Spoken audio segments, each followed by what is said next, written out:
naan ay jasneer la ñuy sol ak nangam. te moom mi ngi sol mu jasneer ñëw sol jasneer ba kaala wa jasneer mais daa xamul ki mu doon waxal rek xamoon na ne. dina ko jox ma wis ko. mais ça jour bi muy casse Jesner sax jour boobu est-ce que solo woon Jesner. bi def vidéo bi muy def TFM. dafa mel ni jour boobu kese la solo woon na. waaw je pense. ah moom d'habitude moom loolu lay sol ay jasneer yu baax moom lay jël sol moom. di kaas naan gars yi seen oto yëpp ay jasneer. waaw di ko kaas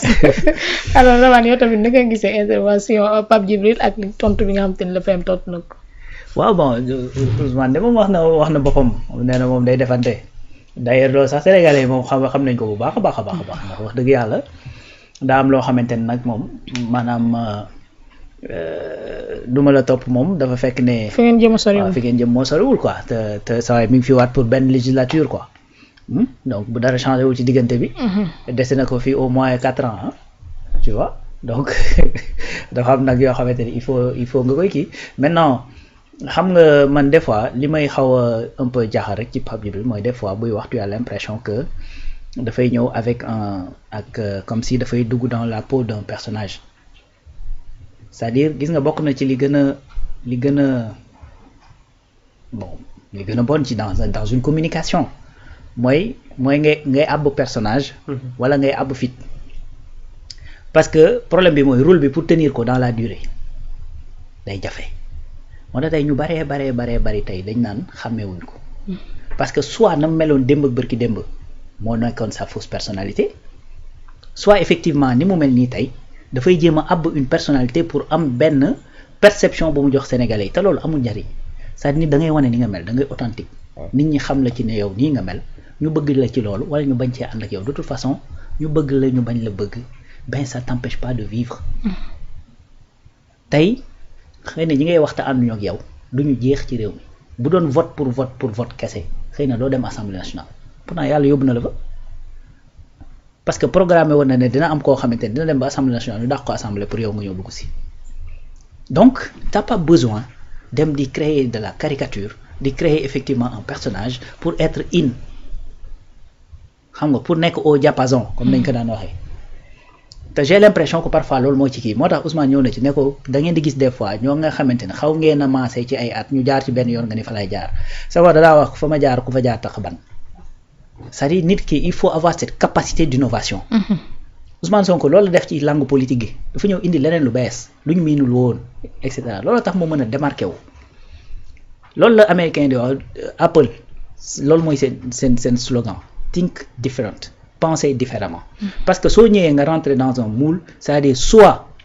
moule bi du adapté ci yow wala da ngay nduroog ñëpp te Pape Djibril li ko dal mooy moule bee adapté wul ci moom c'est-à-dire wax boo xamante ni wax buy heurter buy guerrier affaire yu c'est-à-dire c'est pas toi du yow moo naa tey même le mot yambar sax ni nga ko waxee sax daa yambar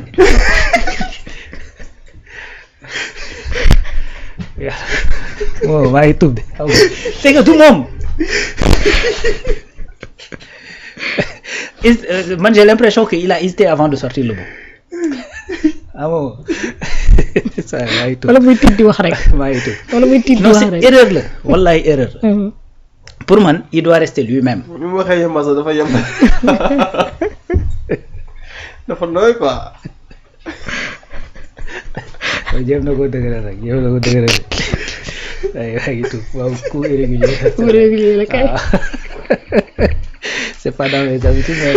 xam nga c'est-à-dire non mënul ñàkk c'est-à-dire non billaay walaay loolu baaxul c'est-à-dire il faut pas essayer de prouver aux gens quelque chose que tu n'es pas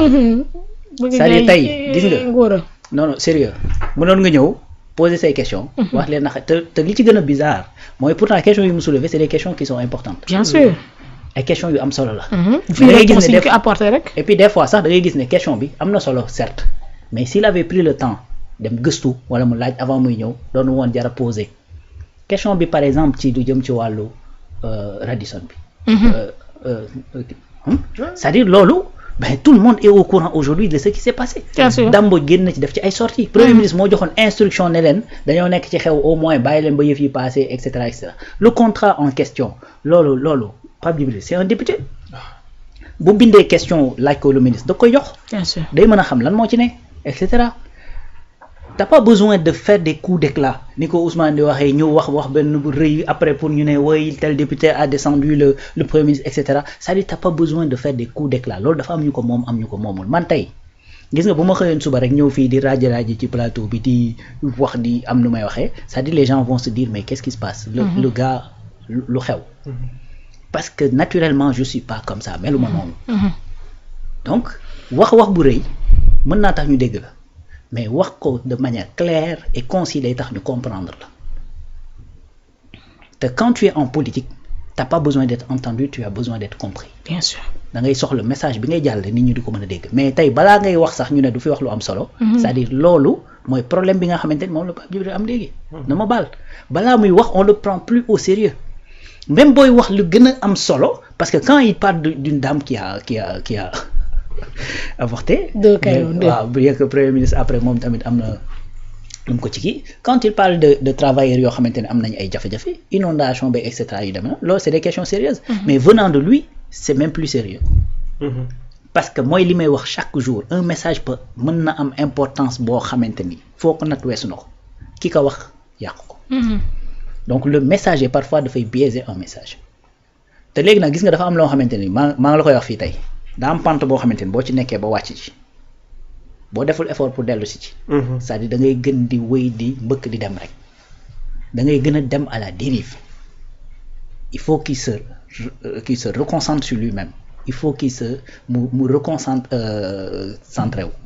il faut que mu delluwaat ci li nga xamante ni moo doon Pape Djibril bañ a xamoon démb ak bërki démb s'il le faut tëjul ni ko Bintalaay di waxee sërxu mën a kan pose-toi les bonnes questions reviens aux fondamentaux parce que potentiel bi fi nekkoon jugu fi c'est juste que à un moment da nga jël trajectoire boo xamante ni du woon sa yoon d'ailleurs loolu tax la plupart semaine bi yëpp ñuy dox di woo ñi nga xamante ne itam njort nañ ci ñoom ne ñi ngi jël ay trajectoires yoo xamante ni du seen yoon parce que su boobaa tu vas ressembler à autre chose léegi nag boo ci demee ba yàgg ci ñëpp da la fay téye pour nga dellu si waat pour ñu delloo si la wala yow nga dellu si sa bopp dafay gën a jafe donc pour man c'est loolu c'est pas trop tard pour lui c'est pas trop tard donc na ressaisir waat mu xoolaat daal di kiiwaat affaire yi te éviter yenn termes